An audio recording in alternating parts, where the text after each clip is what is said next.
fans from Real Gang, Tharis here, and welcome back to another video, where today we are going to be looking at a Radio Times article. I haven't looked at Radio Times articles in a while, but this time it's about the Timeless Child arc, and it reveals some interesting stuff about the arc that I didn't quite know, and some little tidbits of information that I think were quite interesting, and talk about the future of the arc going forward. But before we get into it, only a small percentage of my audience is actually subscribed, so if you are new around here and you enjoy what I have to say and you enjoy the content, please consider subscribing. It's free and you can always unsubscribe. Enjoy the video. So as I said, the article is from the Radio Times and it's titled, Doctor Who boss said he planned Jodie Whittaker's Timeless Child twists from the start when taking over the show. When people were having opinions about the first female Doctor, I thought, well, this is going to be interesting because we haven't even started yet.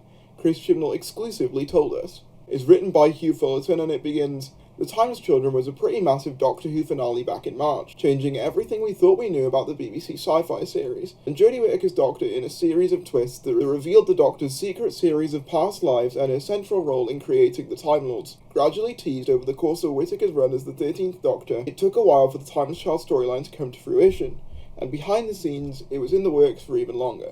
It was always planned to do it in the second year, Doctor Who head writer and showrunner Chris Chibnall exclusively told Radio Times, revealing the Timeless Child storyline was set from the moment he took over the series, and was even included in his initial pitch to senior BBC figures Charlotte Moore and Piers Wenger.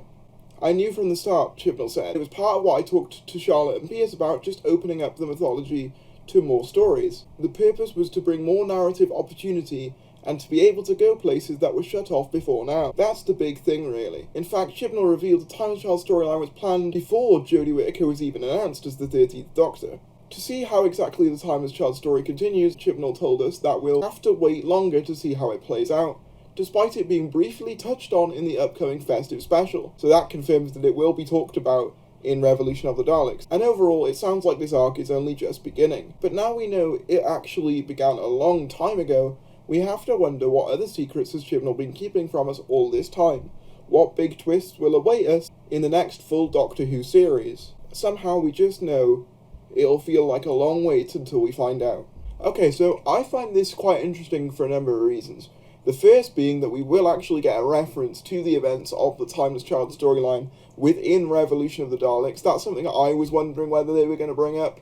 And it seems as though Chibnall is very much committed to the idea. He's not done a Stephen Moffat, where he introduces a new concept, let's say the paradigm, for example, and then just sort of abandon them once it didn't go well with fans.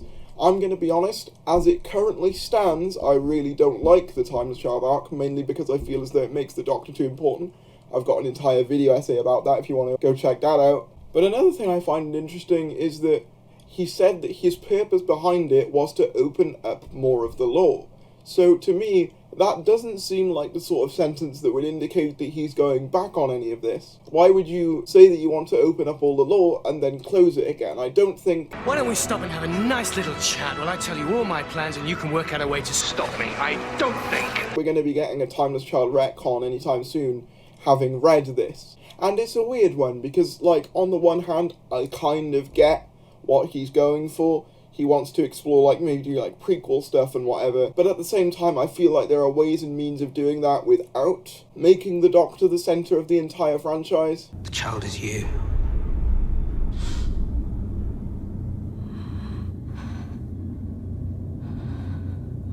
You are the Timeless Child. You could still have a Timeless Child storyline and it just be another character. You could still have stories set in that time period with maybe new characters if you wanted to do it like that. The thing about doing prequel stories is that the characters don't necessarily have to be the characters that we know. So if you wanted to have the Doctor in a sort of Timeless Child prequel series, what they could have done, have them not take on the name of the Doctor yet.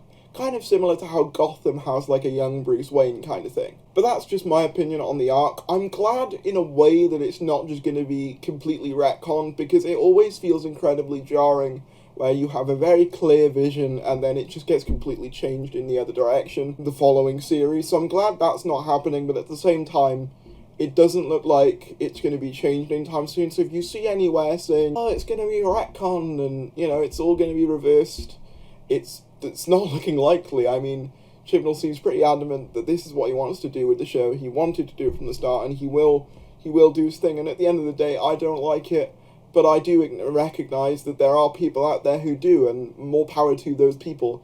I just hope that they don't go too far into the past, and they focus more on the future of the franchise, because I feel as though, in my opinion, going back to the past is not necessarily always the right way to guarantee brand longevity if you're constantly having to go back to events before the events that you've established. Like I say, it worked for like Star Wars, for example, because it kind of built upon the mythology we already had, whereas in my opinion, the Timeless Child doesn't really do a lot in terms of building on what we knew before. Like, sure, it makes the regeneration origin different, but outside of that, it doesn't really change what we already knew. Whereas, say, the prequels, for example, they teach us a lot about things like the Clone Wars, and we learn about the Senate, stuff like that, stuff that we didn't know in the original trilogy, whereas the Timeless Child doesn't really tell us much that we didn't already know, other than the origin of regeneration is different. But yeah, let me know what you guys think about this. It kind of confirms what we already knew about the whole 5-year plan thing, and this just seems to be more evidence that the gears are staying in that shifted direction, whether we like it or not. I am the Doctor, whether you like it or not.